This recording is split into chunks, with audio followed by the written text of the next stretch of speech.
Hello, Steve Arts 89. Well, I started watching Enterprise recently.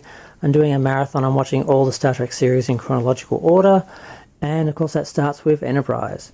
Now, I loved Enterprise at the time. I'm not a revisionist who now says it's good but complained about it at the time. I enjoyed it. I watched it week to week.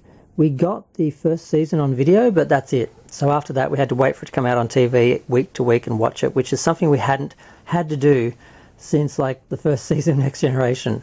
So it was very hard, but did make you appreciate the episodes more, I think. And then by the end of the series, we got the DVDs, and I actually watched the final episode like the week before it was out on the TV show on DVD.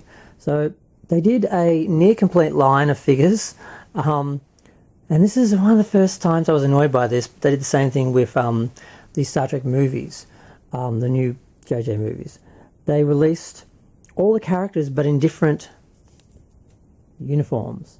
So you didn't get a complete set, and the idea was they do half and half in each line. So you had to buy two lines to get the series in one uniform, where I think the idea was they're thinking you'd end up buying all of them, whereas if they just did the uniforms in the first line, you probably wouldn't buy the spacesuit line later.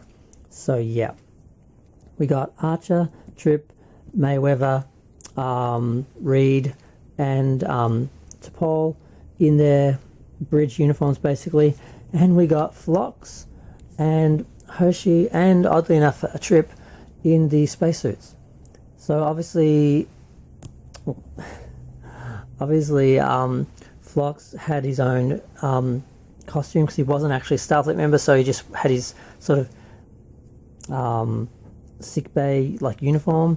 Hershey could have been and should have been done in a uniform, and because she has a female body, we can't just, you know, get one of the other bodies and put her head on it, because the only other female body is Jolene's, and it's, you know, in the unique Vulcan costume. So we kind of got screwed with Hershey. We have no bridge version, no way to make a bridge version.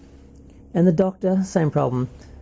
Like, for example, Trip, we could have taken his head off and put it on one of the other guys' bodies if we hadn't gotten a Trip in the uniform. So as much as I love the detail in the spacesuit costumes, and the little pack here and the helmets and everything, they're really well done. But they tried to make us buy two lines, two waves, by putting them both in one wave.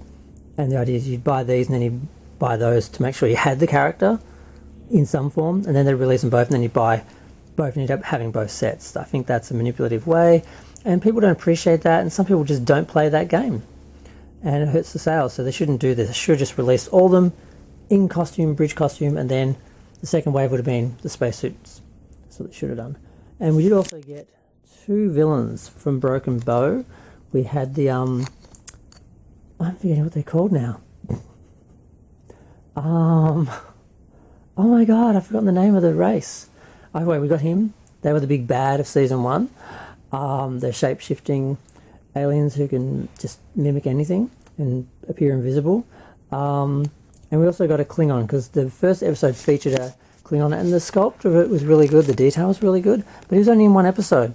So, you know, that sometimes happens with TV series where we'll get a figure from like one episode that's part of a wave that's supposed to represent a whole series, as opposed to like a movie. And then the other thing I should mention about them is we also got parts of a bridge. We got the captain's chair with the platform beneath it, and I do have it, I just didn't pull it out, with the railings and everything. And then we were supposed to get, I think we got Reed and T'Pol both on either side with their consoles, and then we were supposed to get Mayweather with the helm console, and I think that's what they didn't end up releasing. We didn't get all of them. It wouldn't have been a complete bridge, but it would have been like a half sort of shoe horse sort of section of the bridge, where you could display all the characters on that half of the bridge. That was sort of the design, but they didn't finish it. So, and I don't have, because you could get the single figures or you could get the deluxe figures with the bridge selection. So I bought Archer with the captain's chair, but I didn't get T'Pol with her section, or Reed with his section. And like I said, I didn't do Mayweather with his. That's my memory.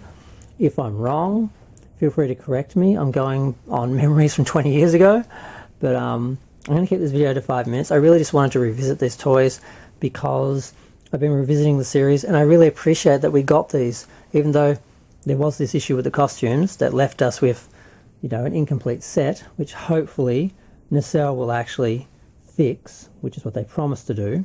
We'll see. I just wanted to put a little spotlight on these figures because they were very cool. We're very lucky because we didn't get this with Discovery or Strange New Worlds, partly because the series weren't good enough to really warrant it and there was no real fan demand, and the merchandise wasn't selling. But that's what you could expect from back in the day with the Star Trek series.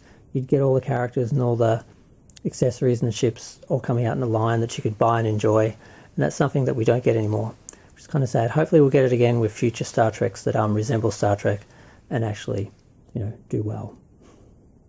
I'm going to go.